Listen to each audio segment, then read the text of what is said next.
flogging this man for 8 hours, honestly, over his land.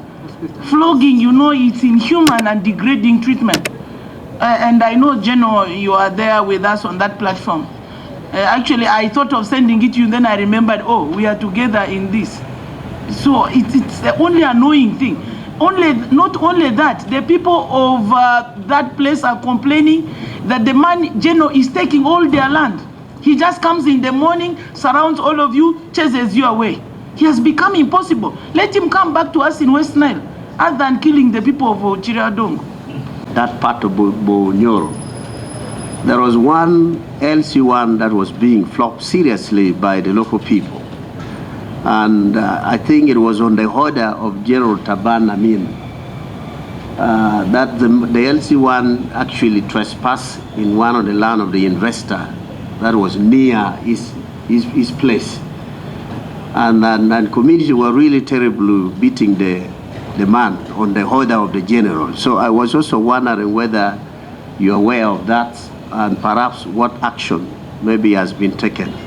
Assure the public that nobody is above the law. Even generals, when they go outside the law, certainly they must face it.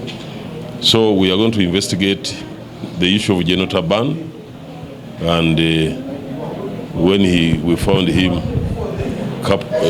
culpable, he will certainly have to face it. So we have all as I've just presented here, we have institutions. We are institutionalized in the army. We have all state institutions that, you know, handle cases of indiscipline, cases of misdoings in the army. So we are really ready to, and we have been doing it. It's not new. Everybody knows we have from the lower unit, the smallest unit, to the General Court Martial, we have our people checked by the law. Refer to three things. One, we've been speaking about the militarization of politics in this country, especially during elections. And I've been at the receiving end in 2020, 2021, and then recently. The chair was asking for examples, and I'm a very good example of that. I will not delve into the details, but in 2021, on the election day, it was the military truck that transported the voting equipment, returns, you know, back to the tally center with my opponent who had a military background. In the recent by-election that brought me on board, Right Honorable Chair, we had almost the entire Oyam North turned into a battlefield without any battle, you know, without guns being fired, you know, big guns, military everywhere. It was kind of strange, and I think that probably there's some work to be done in that area. But back to the report, I would like to thank the minister very much for his report, which is very informative, being my first time to interact with the ministry. But I think I would like more, with all due respect, Honorable Minister. I think that there are sections that are quite basic. I don't know whether this is the design for this committee, that the reports come without evidence base, for example, without figures, for example, without examples. It kind of, for me, it would present a problem next time if I want to gauge if we've actually moved from point A to point B. I would like to know if that is possible, maybe in your next reporting, to cite figures. Honorable Appeal, we had almost a 2.5-year interface with the UPDF. The committee made recommendations to Parliament that were adopted by way of resolution. So what we are engaged in now is a follow-up action. They supplied figures, they supplied names, they supplied every evidence when we needed them. Okay, I appreciate that. So we're now only asking them what they have done in respect of the resolutions of Parliament. Yes, I appreciate that. I will probably track the reports and then get myself acquainted with all of those so that I can be able to catch up and track as well and tell whether we are making progress or not. And then lastly, Honorable Minister, number 5, which speaks to the media sanctuary, the UPDF and UPF creating a media sanctuary for occupation and use by journalists. Again, it borders on the same, Honorable Chair, that is it possible to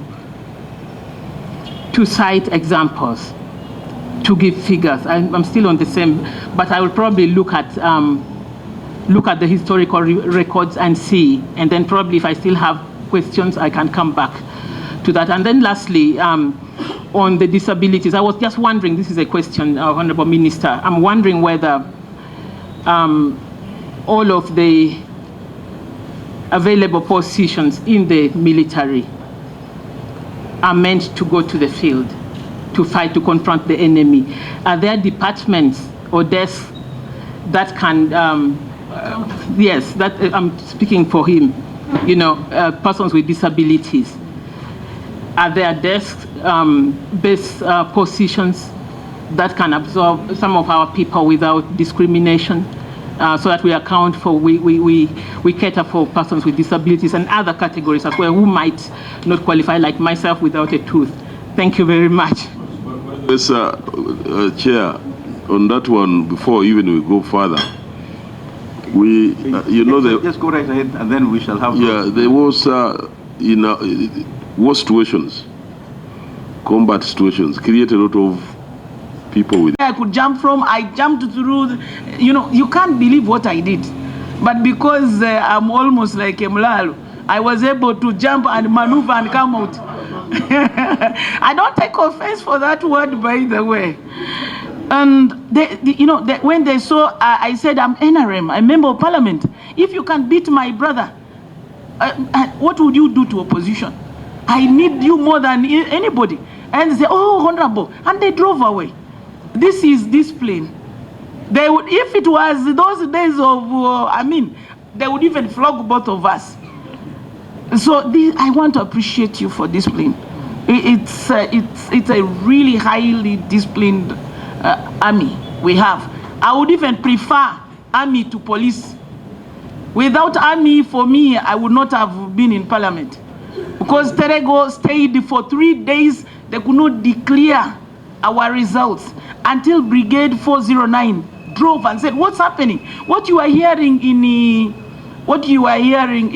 Koboko was nothing, because I was battling with the minister's wife.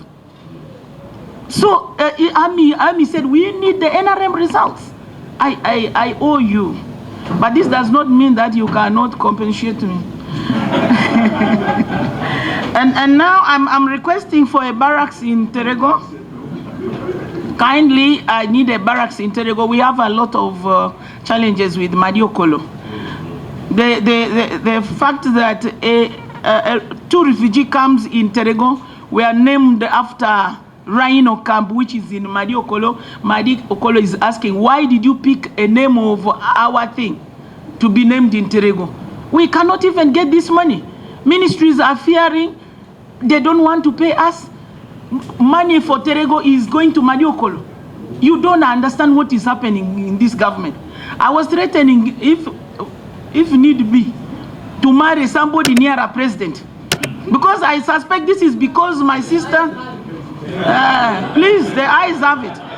Nearer, like where Okia is, so that I am able to also help the people of Terego. I thought you were proposing to marry Charity. No. We have just passed that law. Charity has a brother.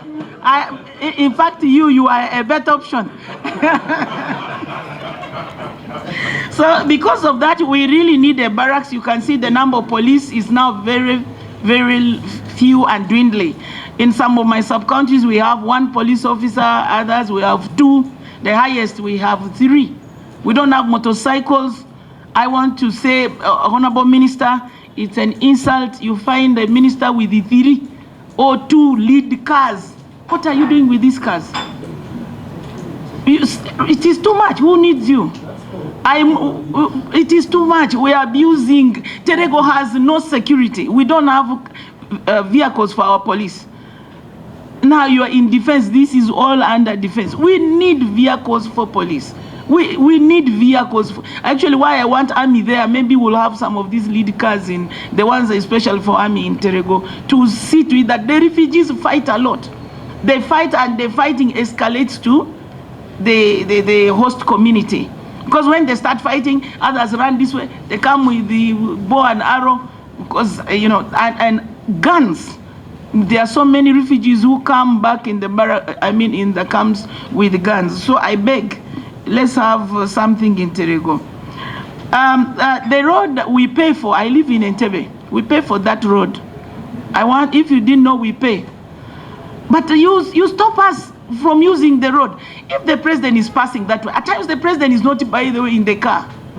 We now know how the president sits. We look for that spot. The man is not there. Why are you stopping us? Let us enjoy that road, the Entebbe Express Road.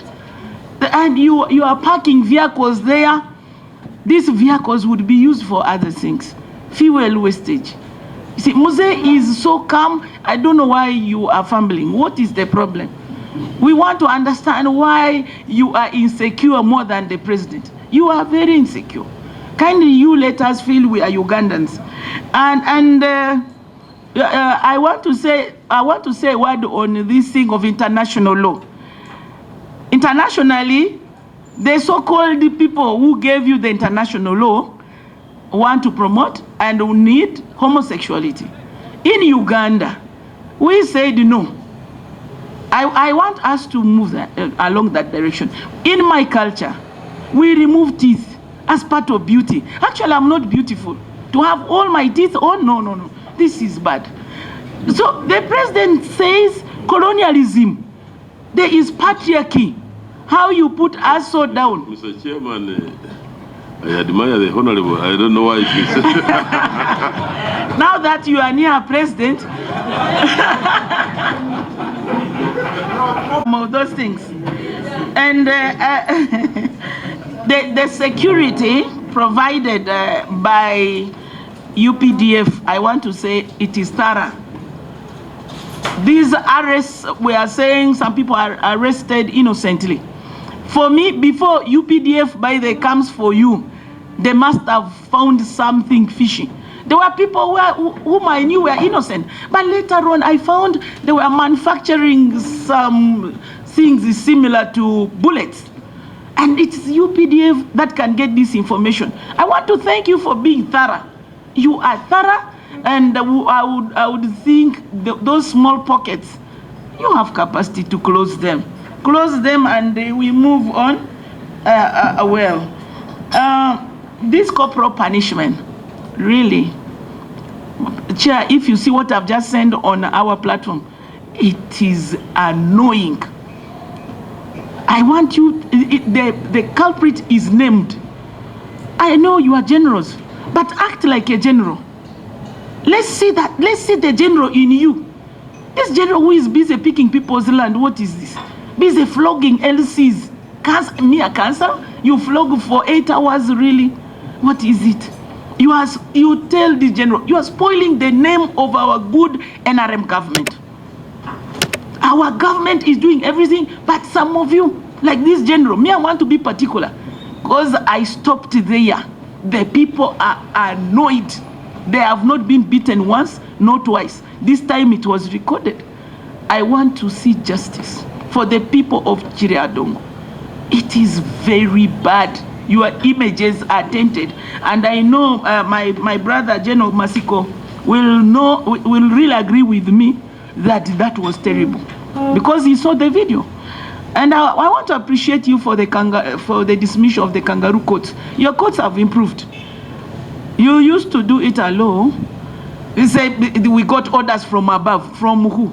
But at least there is professionalism coming in. I want to appreciate this. One gentleman called Dede, who was one time Brigade Force 09. Rose, you will have to withdraw that. Okay, withdrawn without and the records. I'm a former prosecutor in. Yeah, but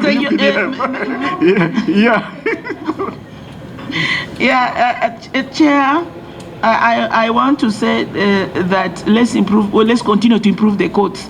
You know that there are loopholes everywhere. Maybe that day you are not the one prosecuting. Yeah, but this is it. And lastly, I want to say that the Karamoja issue, I just came from Karamoja a week ago. We still have a lot of pockets of insecurity.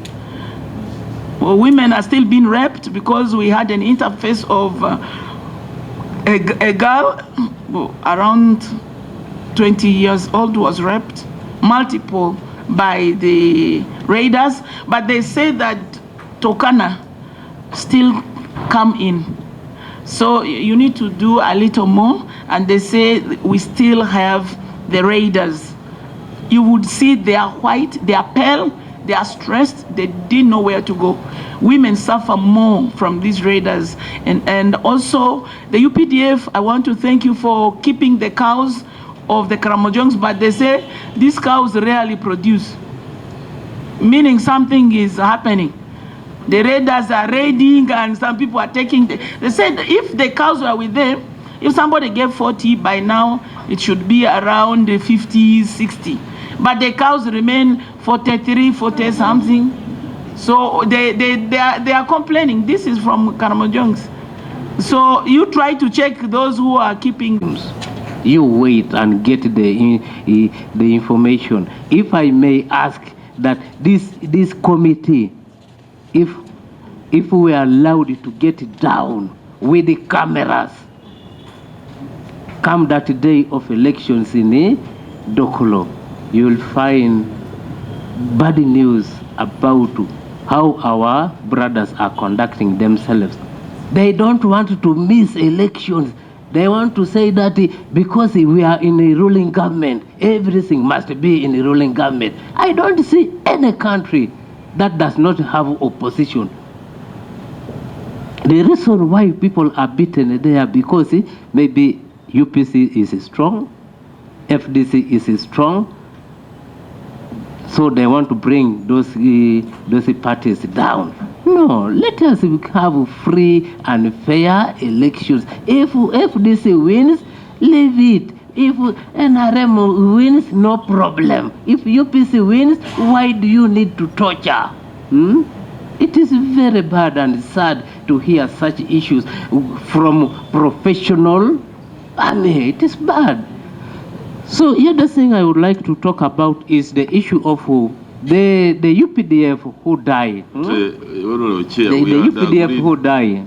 Honorable, with the due respect to what you are saying, we had agreed that, by the way, for us, we are not here to defend ourselves. Supposed to be, but we all know the history of our country. Some of these people helped, and they were not ready to go further into the army, but they really brought about the peace we're enjoying. So we are discussing it with the Commander-in-Chief, and we hope he has, in cabinet, he gave his guidance, and now we are discussing it with the Attorney General to see legally how it can be accommodated. Either they get ex gratia or something like that. So it is on the table as I talk now. So those are the ones that have really a big problem, because we keep calling them. We keep, you remember even last year we had a whole big exercise. We involved the judiciary. The Chief Justice gave us all these judicial officers to be at sub-county level, just even to give these people a chance of making, because they have lost papers, they have done all of this, but we gave them even a chance to swear affidavits before the judicial officers, so that we get all of this backlog out of the way. So those are the ones where we have problem. But after those who joined the army and they are retiring, the data is very correct.